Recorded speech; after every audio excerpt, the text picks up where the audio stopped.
Ahora, vamos. Empezamos, que parece haber bastante gente. Espero que estén escuchando. Bien, se está grabando también. Bueno, de acuerdo al...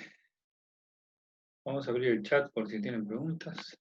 De acuerdo al temario que venimos viendo, tenemos que empezar hoy con la parte de quiebras, ¿sí?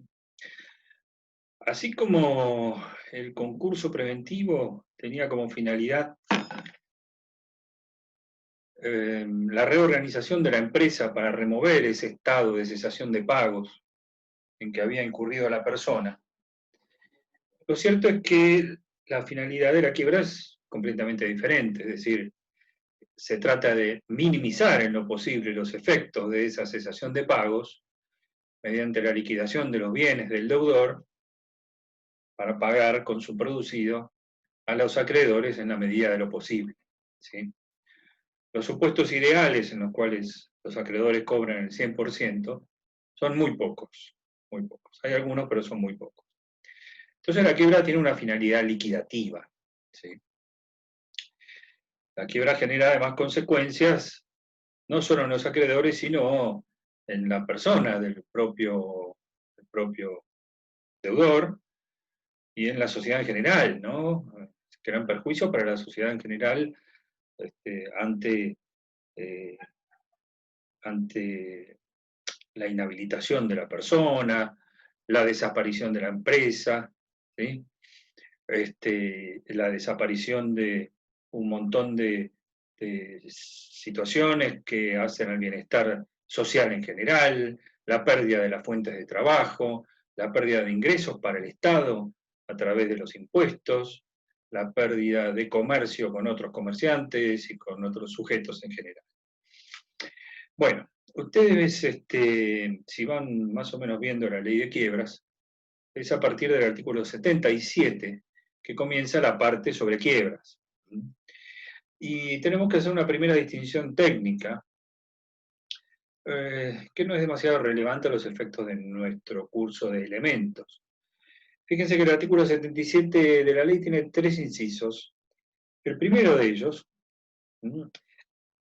dice, se decretará la quiebra en las situaciones previstas por los artículos tal, tal, tal, tal y tal, que son todos artículos anteriores al artículo 77. Y antes del artículo 77 tenemos toda la parte concursal que hemos visto. Entonces se trata de situaciones en donde el concurso, por algún motivo, se ha frustrado o ha fracasado, ¿sí? Ya sea porque este sujeto no pudo cumplir con la propuesta a la cual se había comprometido, ya sea porque no llegó a las conformidades de las cuales hablamos la otra vez, ya sea porque fracasó su proceso de salvataje del artículo 48, porque no presentó la propuesta, porque no le pagó los honorarios al síndico, es decir, un montón de situaciones por las cuales el concurso fracasó, ¿sí? Y después, esos supuestos se llaman supuestos de quiebra indirecta. ¿Mm? Indirecta porque la quiebra se decreta como consecuencia de un concurso antecedente que fracasa.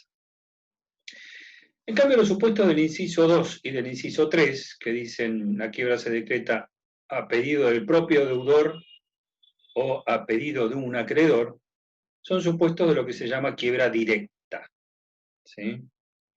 Es decir, sí que tengamos ese antecedente del concurso preventivo.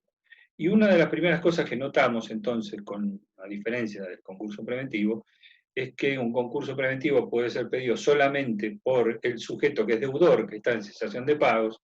En cambio, una quiebra puede ser pedida por el propio sujeto que es deudor y está en cesación de pagos, pero también por un acreedor, ¿sí? En nuestra legislación, los acreedores no pueden forzar la apertura de un concurso preventivo. Bien, entonces ahí tenemos en el 77 los supuestos de pedido de quiebra directa y los supuestos de pedido de quiebra indirecta. Como presupuestos de fondo, son los mismos que para el concurso preventivo. Es decir, este sujeto tiene que estar en cesación de pagos. Y en el concurso preventivo, la cesación de pagos la confiesa el propio deudor.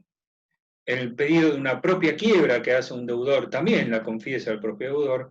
Pero cuando se trata de un acreedor que va a pedir la quiebra de su deudor, tiene que acreditar la cesación de pagos y ahora vamos a ver cómo hace. Tiene que acreditar que su deudor, que aquel a quien le está imputando la deuda, está en cesación de pagos. Si no estuviera en cesación de pagos, no puede pedir la quiebra, aunque podrá accionar por su crédito por otras vías. Pero cuando alguien está pidiendo la quiebra de otro sujeto o su propia quiebra, está pidiendo que se abra el proceso universal para que cobren todos los acreedores. ¿Sí? Bien. Entonces, el presupuesto de fondo es la cesación de pagos, esa cesación de pagos de la cual hablamos ya bastante. Y el presupuesto subjetivo es el mismo, es decir, qué sujetos pueden caer en quiebra, y en general, no todos hay alguna que otra excepción, son los mismos sujetos que pueden pedir la apertura de su concurso preventivo. Personas humanas, personas jurídicas privadas, no públicas, con algunas excepciones, como por ejemplo las aseguradoras, las AFJP, qué sé yo, los bancos tienen alguna particularidad especial, no pueden estar en concurso, pero sí en quiebra en determinadas condiciones. Muy bien. Respecto de los presupuestos de forma, tenemos que empezar entonces a distinguir quién es el que pide la quiebra.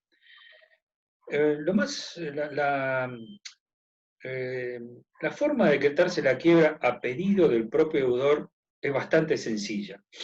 ¿Por qué? Porque el sujeto que considera que está en quiebra de manera tal, o que ha entrado en cesación de pagos o en insolvencia de manera tal de que no puede ni siquiera, reorganizando su empresa, salir de esa cesación de pagos, le basta con presentarse ante el juez y solicitar que se decrete su quiebra.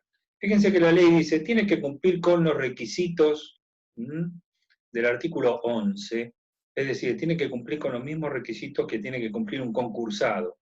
Pero después, a renglón seguido, en ese mismo artículo que estamos alrededor del 79, 80, 81, por ahí, dice, la falta de cumplimiento de estos requisitos no obsta a la declaración de quiebra. Esto que significa que el juez tiene que declarar la quiebra igual, aunque este sujeto que se presenta y denuncia, confiesa que está en cesación de pagos, no cumpla con los requisitos formales del artículo 11.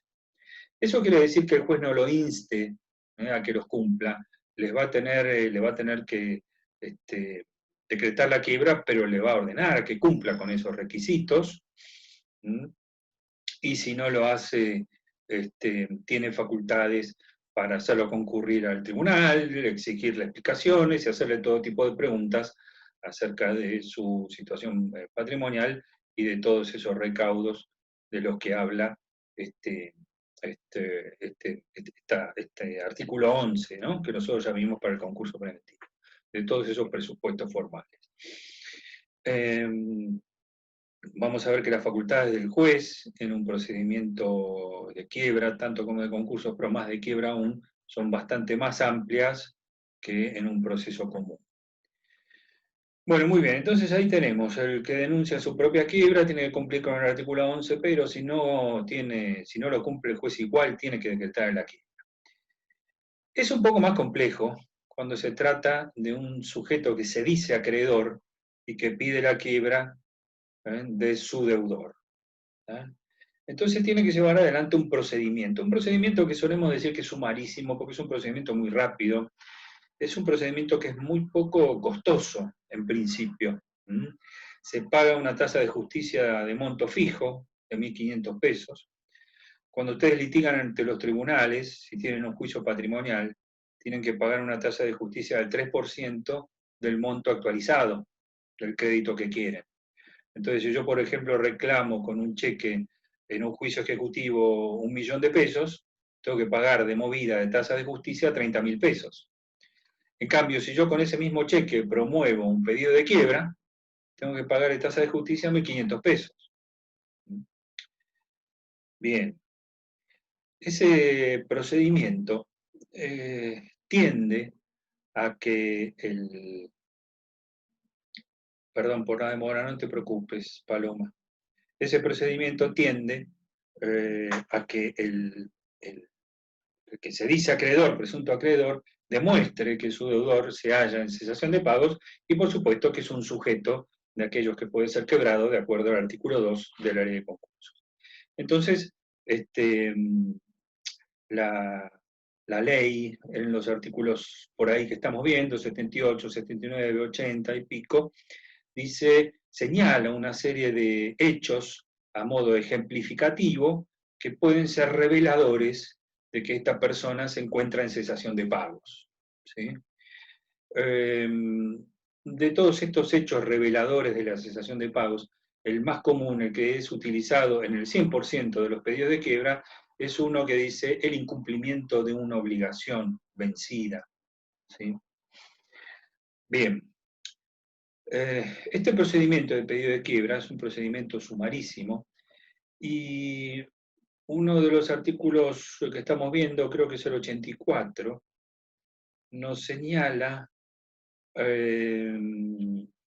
al final, en el último párrafo, en una línea, nos da una frase que nos enmarca el contorno del pedido de quiebra, procesalmente hablando. Dice, no existe el juicio de antequiebra. ¿Esto entonces qué significa? Significa que en este juicio sumarísimo, en donde el acreedor debe acreditar de manera sumarísima su crédito y la cesación de pagos, no existe posibilidad alguna de probar la existencia de ese crédito mediante un juicio de conocimiento. Esto nos lleva a que los pedidos de quiebra solo pueden ser solicitados, solo pueden fundarse en instrumentos que demuestren, en documentación, en documentos que demuestren de manera sumarísima la existencia de la cesación de pagos, y esto que no está previsto positivamente en la ley, sí han marcado su contorno la jurisprudencia y la doctrina, de manera tal de que hoy solamente los pedidos de quiebra son admitidos en base a títulos,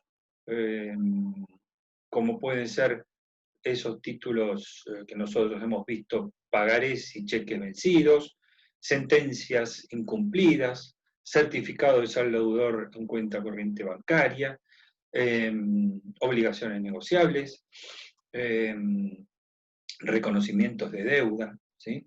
Es decir, instrumentos que demuestran sumarísimamente la existencia del crédito. Y no es posible, ¿sí?, la apertura a prueba en ningún caso, de manera tal de que la jurisprudencia ha rechazado todo tipo de pedidos de quiebra basados en contratos de compraventa, facturas, cualquier otro tipo de contrato, ¿sí?, en donde existen circunstancias que deben ser probadas en juicios ordinarios, en juicios de conocimiento comunes, que no son propios de este procedimiento de pedido de quiebra. ¿Sí? Existe sí la posibilidad de defensa, por supuesto. Cuando en ese pedido de quiebra, que es un juicio muy sencillo, se reúnen los requisitos indispensables, se le corre un traslado al presunto fallido hasta ese momento para que se defienda. Ante el pedido de quiebra, ¿el deudor puede pedir concurso? Sí, puede pedir concurso ante el pedido de quiebra, por supuesto, lo que hace la mayoría. ¿Sí? La mayoría de los sujetos, perdón, no la mayoría, pero muchas veces se da que el sujeto cuando le piden la quiebra pide su concurso preventivo y el juez, como señala el artículo 10 y por el principio de conservación de la empresa, tiene que abrir el concurso y desestimar el pedido de quiebra. Marcela, no te entiendo lo que decís. ¿Para la quiebra alcanzaría qué cosa? Ah, el mero incumplimiento no es cesación de pagos. No, a ver, cuando hablábamos del concurso preventivo, decíamos que en un plano teórico, un incumplimiento no necesariamente implica estar en estado de cesación de pagos. El pedido de quiebra, en esta línea, nos señala, estos son hechos que revelan un estado de cesación de pagos. Ahora, no necesariamente va a implicar que este sujeto a quien se le pide la quiebra vaya a estar en quiebra, y por eso vaya a estar en cesación de pagos. Y por eso es que cuando se le corre traslado, este sujeto presunto fallido hasta ese momento, así le decimos nosotros en tribunales, presunto fallido porque todavía no está quebrado y todavía no es seguro que esté en cesación de pagos, puede defenderse acreditando que no está en cesación de pagos. Pero esa defensa también tiene que ser sumarísima. Tiene que ser también en los mismos términos en los que el peticionante de la quiebra le ha pedido la quiebra. ¿Y cómo puede ser esa defensa? Bueno, puede ser, hay defensas de conocimiento muy breve. Por ejemplo, yo me puedo defender diciendo que la firma del cheque no es mía. ¿Tá? Eso desvirtúa el estado de cesación de pago que se me imputa con ese documento. Puedo defenderme diciendo que el cheque está prescripto. Puedo defenderme diciendo, señor juez, usted no es competente. O puedo defenderme diciendo, sí, pero fíjese que ese cheque lo libré yo, que soy una aseguradora. Entonces el presupuesto subjetivo se desvirtúa. O puedo defenderme diciendo, no estoy en cesación de pagos. Ahora, la única manera sumarísima de acreditar que no estoy en cesación de pagos, ¿cuál es? Pagando. Entonces, el presunto deudor va a tener que traer una boleta de depósito al expediente de que ha depositado en el Banco Ciudad, en el ámbito de la Ciudad de Buenos Aires. No se escuchó la tercera posibilidad que dijiste, y tercera posibilidad de qué, Maca.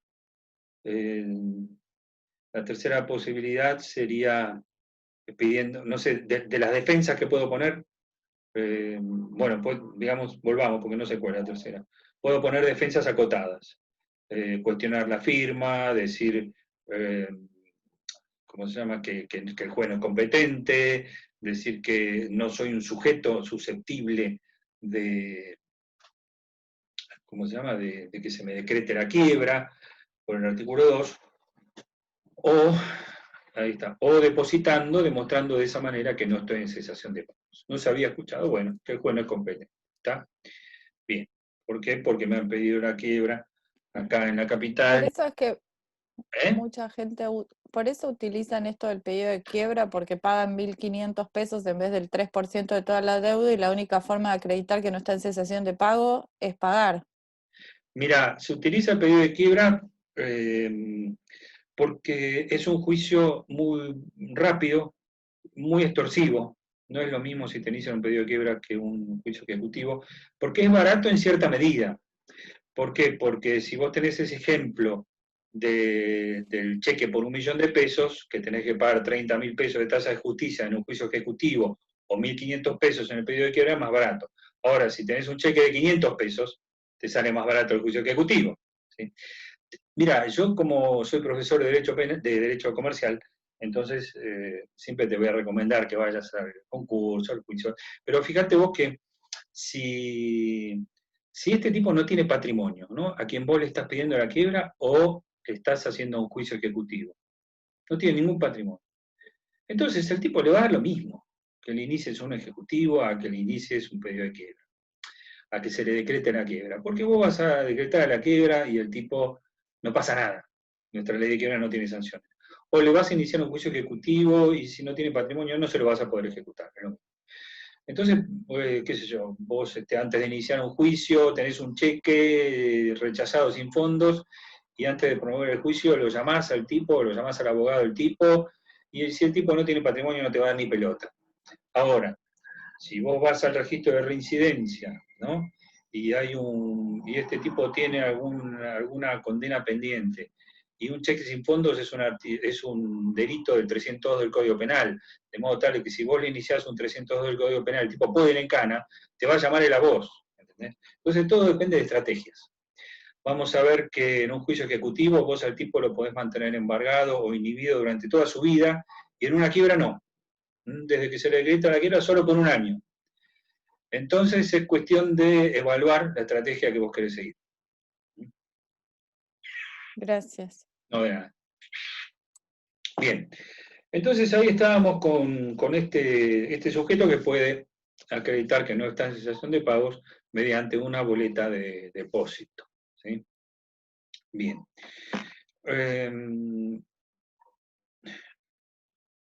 Si este señor se presentó y se defendió, o si no se presentó, llega un momento en el que el juez tiene que decidir si le decreta la quiebra o no.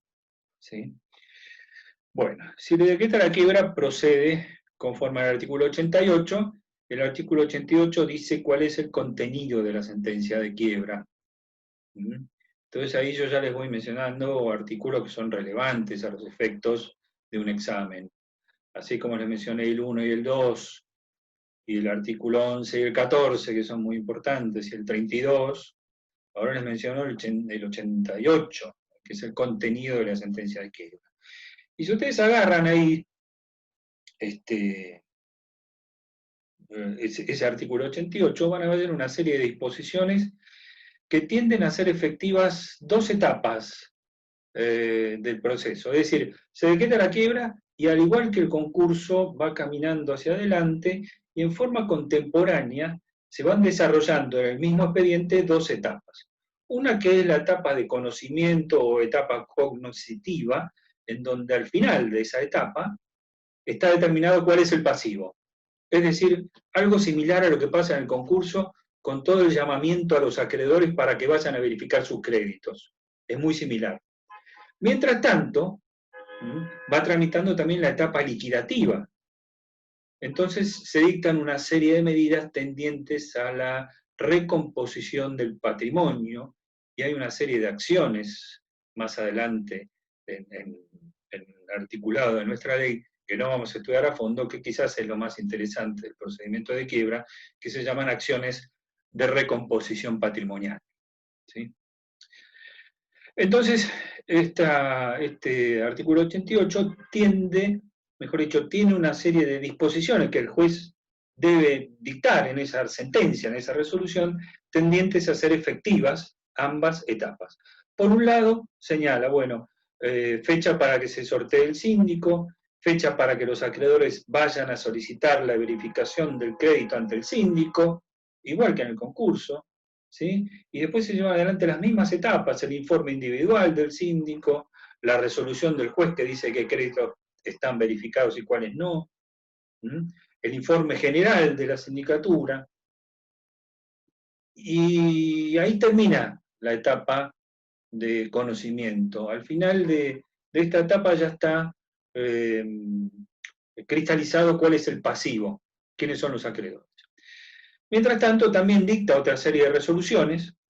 Se decreta la inhibición general de bienes, se decreta la clausura del establecimiento, se tiene que hacer un inventario, se incautan todos los libros y documentación contable, se cierran todas las cuentas bancarias, se lo cita a dar explicaciones al fallido o a los administradores de la sociedad quebrada al juzgado, y se llevan a cabo una serie de medidas tendientes a hacer efectivas unas acciones ordinarias para recomponer el patrimonio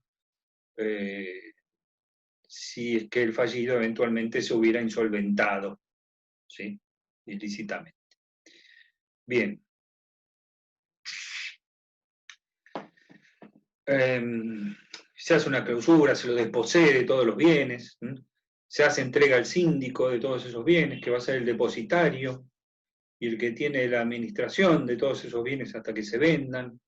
Ya mismo, además de hacerse un inventario, se nombra a la persona que va a liquidar esos bienes, que suele ser un martillero. Todo eso se determina en la sentencia de apertura de quiebra, Mariana, efectivamente, ¿sí? Bien.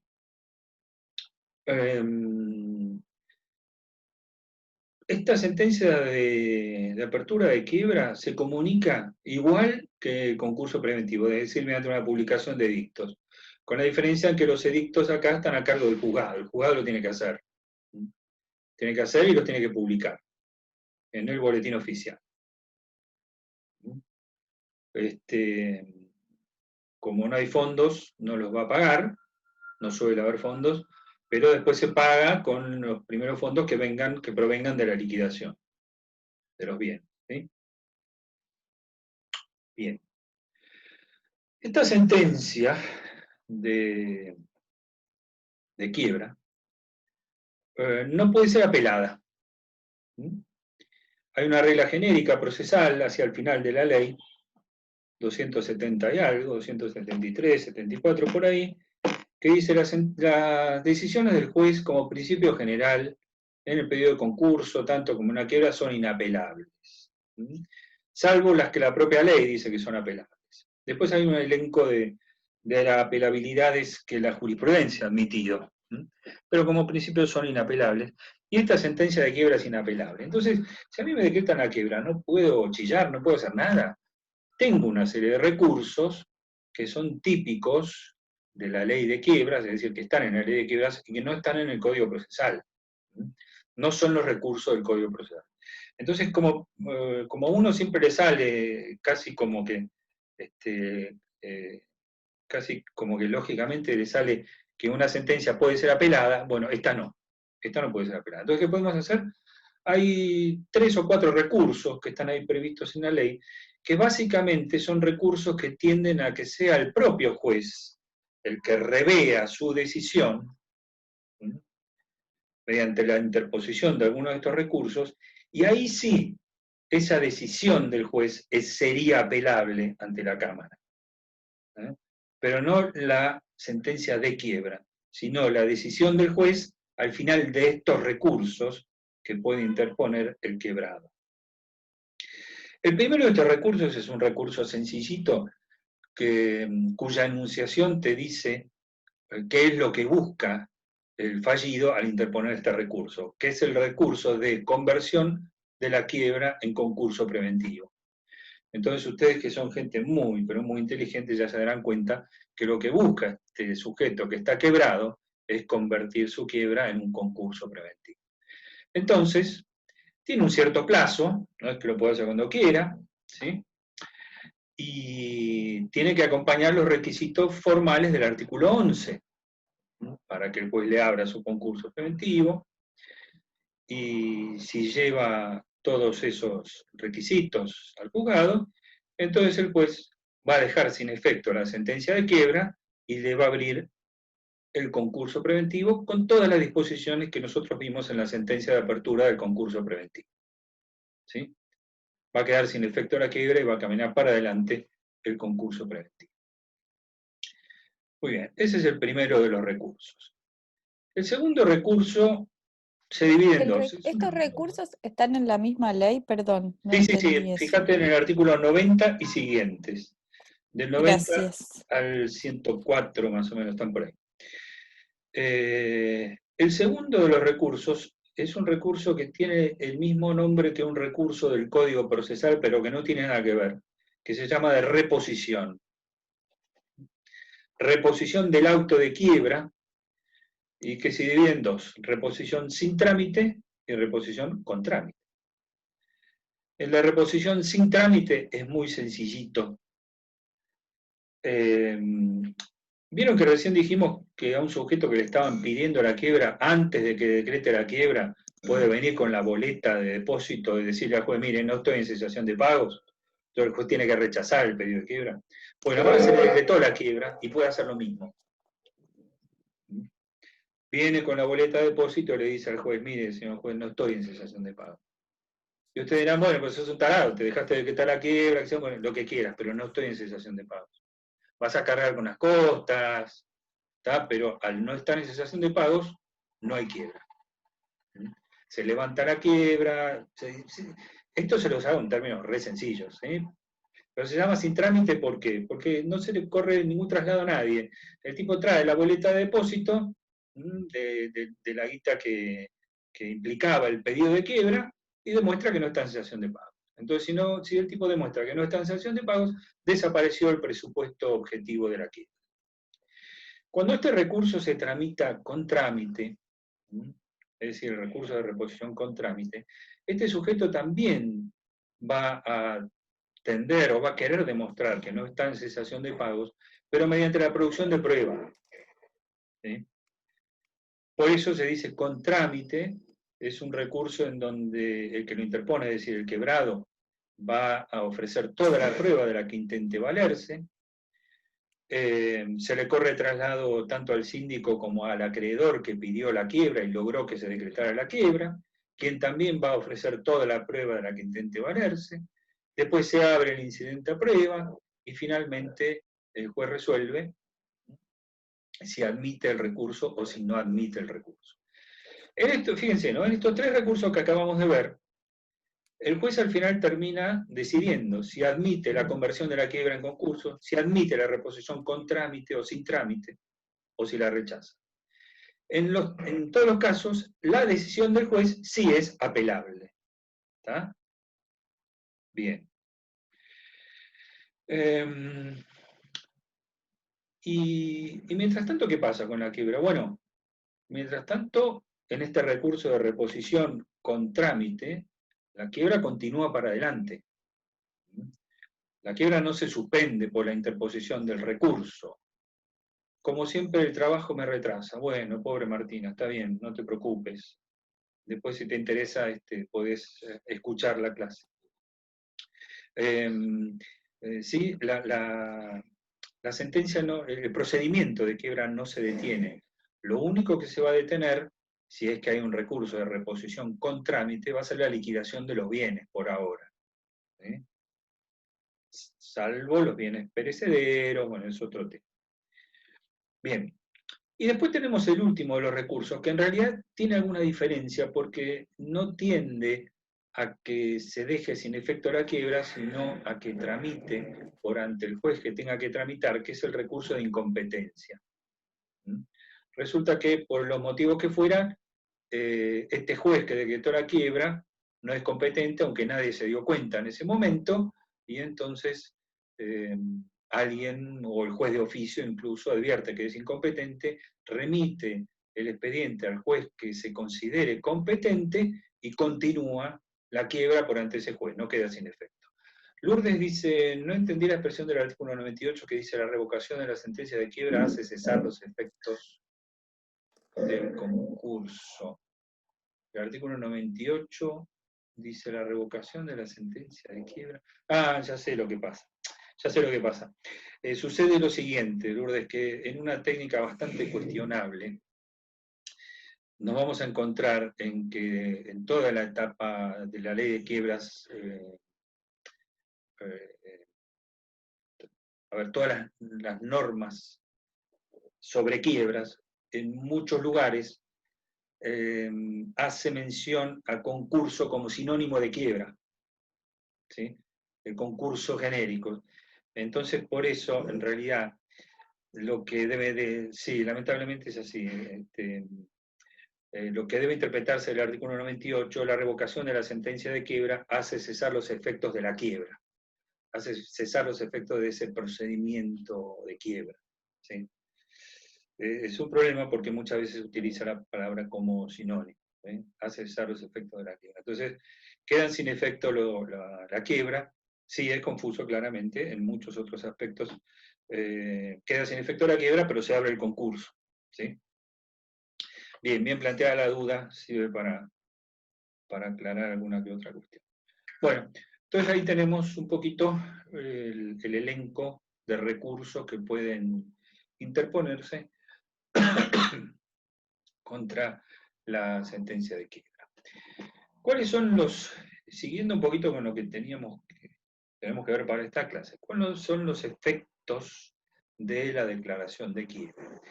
Existen unos efectos, ahora vamos a ir viendo que la ley empieza con distintas secciones y empieza efectos personales sobre la declaración de quiebra, y después tenemos efectos sobre los acreedores en general, después tenemos efectos sobre ciertas relaciones patrimoniales, sobre los contratos. ¿Sí? Los primeros efectos que trata la ley son los efectos personales de la declaración de quiebra, y es algo que no es demasiado complicado tampoco. ¿Sí? Hay algunas cuestiones de la parte de quiebra que son complejas, que son más complejas en general, como por ejemplo las acciones de recomposición patrimonial, a lo que yo le hablaba antes, o la parte de los privilegios. ¿Cuáles son los efectos personales respecto del fallido? ¿No? Y lo primero que dice es que tiene un deber de cooperación. El fallido está obligado a cooperar en todo esto que es la reconstrucción del patrimonio, para poder liquidarlo y pagarle a sus acreedores. ¿Sí? Esto, o sea, a los empresarios les encanta la ley de concursos y quiebras, hasta la parte que dice ley de concursos. Cuando llegó el momento de aplicar la ley de quiebras, entonces ahí no les gusta nada. Entonces no quieren cooperar, a veces hay que traerlos de los pelos por la policía para que vengan a dar explicaciones, intimarlos y demás. Y si te encontrás con algún empresario poderoso puede ser complicado. Puede ser complicado porque ustedes saben cómo es este país. Entonces, el quebrado o los representantes de la sociedad quebrada están obligados a prestar toda la colaboración que el juez o el síndico le requieran, a los efectos de la cristalización tanto del pasivo como de lo que sea toda la liquidación de los bienes. Y además está impedido de viajar fuera del país, al menos hasta que se presente el informe general que tiene que presentar el síndico en la quiebra, igual que en el concurso. Esto no es una sanción, se hace precisamente para que esté a disposición cada vez que se le requiera. No implica que no pueda salir con autorización el juez, que se la dará en cada caso. Hay que recordar que el fallido, hay que tener en cuenta que el fallido no es un delincuente como principio, es una persona que por diversos motivos puede haber sido la quiebra, y ustedes saben que este país es un país lamentablemente muy inestable económicamente, y entonces no tenemos que tener como una presunción negativa de que un tipo que quebró es un delincuente. ¿Tá? Bien, entonces se hace no como castigo o no para que no pueda escaparse, sino para que esté disponible cada vez que el juez lo requiera. Y si el tipo funda su pedido de autorización de salida del país, se le va a conceder. También mantiene su posibilidad, por supuesto, de ejercer su profesión, de desempeñar su trabajo en relación de dependencia, sus tareas